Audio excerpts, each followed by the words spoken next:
রাজধানীর রমনা থানায় এক সকালে তৈরি হয় অস্বাভাবিক উত্তেজনাপূর্ণ পরিস্থিতি। জনপ্রিয় অভিনেত্রী আফসানা মিমি নিজেই থানায় উপস্থিত হয়ে জোরালো কণ্ঠে দাবি জানান তার 3 সহকর্মীর মুক্তির জন্য। পুলিশের সঙ্গে তার উত্তপ্ত বাক্য বিনিময় তখন সেখানে উপস্থিত সবার দৃষ্টি কাড়ে। ঘটনাটি 2001 সালের 1 সেপ্টেম্বরের সকালে থানায় ঢুকতেই ডিউটি অফিসারের কক্ষের সামনে শোনা যায় এক নারীর উচ্চ স্বরে প্রতিবাদ। কাছে গিয়ে দেখা যায় অভিনেত্রী আফসানা মিমি সেখানে দাঁড়িয়ে ক্ষোভ প্রকাশ করছেন। তার চারপাশে কয়েকজন পুলিশ সদস্য থাকলেও কেউ তাকে থামানোর চেষ্টা করছিলেন না। মিমি একাই বলে যাচ্ছেন তার মতো করে, আর সবাই নীরবে দাঁড়িয়ে তা শুনছেন।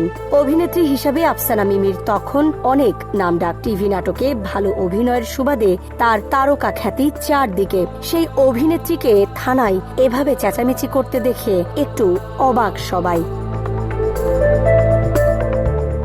পরে জানা যায় মিমির 3 সহকর্মীকে গত রাতে পুলিশ অন্যায়ভাবে ধরে এনেছে, তাদের এখনই ছেড়ে দিতে হবে। ওসি মিমির আবদার শুনে একটু চুপ হয়ে গেলেন। ওসির কথা শুনে মনে হলো পুরো ঘটনা তিনি আগেই জেনেছেন। আফসানা মিমিকে থামিয়ে দিয়ে ওসি বললেন, দেখুন ম্যাডাম, মামলা হয়ে গেছে, এখন পুলিশের আর কিছুই করার নেই। কিন্তু মিমি এসব শুনতে চান না, তিনি 3 জনের মুক্তি চান। ওসি অনেক বুঝিয়ে শুনিয়ে তাকে থামালেন, জামিনের প্রস্তুতি নিতে বললেন। জামিনের কথা শুনে মিমি চরম ক্ষিপ্ত হয়ে গেলেন। তিনি থানা থেকেই তাদের ছেড়ে দেওয়ার কথা আবারও বললেন।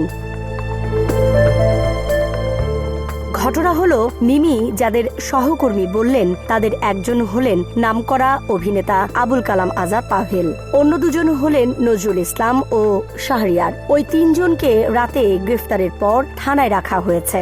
আগের রাতে মগবাজার মোড় থেকে পুলিশ তাদের আটক করেছিল। এরপর সারা রাত হাজতেই ছিলেন তারা। সেদিন ছিল শনিবার, 2001 সালের 1 সেপ্টেম্বর। রাতে তারা 3 জন মগবাজার থেকে শেওড়াপাড়ায় যাওয়ার জন্য ট্যাক্সি খুঁজছিলেন। তাদের সম্ভবত খুব জরুরি কোনো কাজ ছিল। মগবাজার মোড়ে তখন সেলিডা ক্যাবের একটি মাত্র ট্যাক্সি দাঁড়িয়েছিল।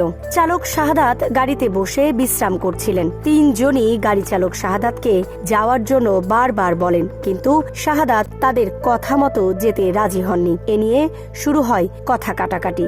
এক পর্যায়ে 3 জনের একজন শাহাদাতের মুখে ঘুষি মেরে বসেন। এতে শাহাদাতের 2টি দাঁত ভেঙে যায়।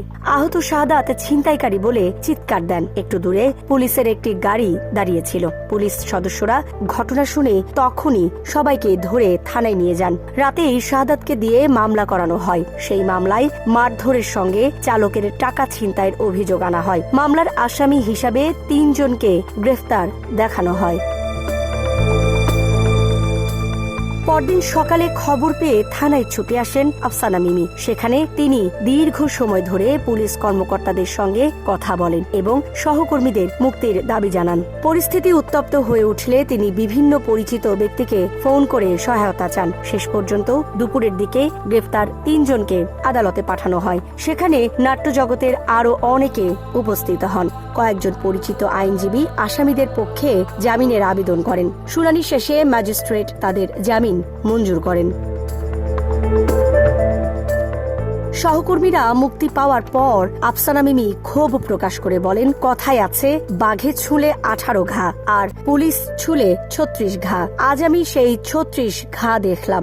ঘটনাটি তখনকার সময়ের সাংস্কৃতিক অঙ্গনে বেশ আলোচিত হয়ে ওঠে। এটি একদিকে যেমন আইন শৃঙ্খলা বাহিনীর কার্যক্রম নিয়ে প্রশ্ন তোলে, অন্যদিকে তারকাদের সামাজিক প্রভাব ও হস্তক্ষেপ নিয়েও নতুন করে আলোচনা তৈরি করে। Desk report, Dhaka express.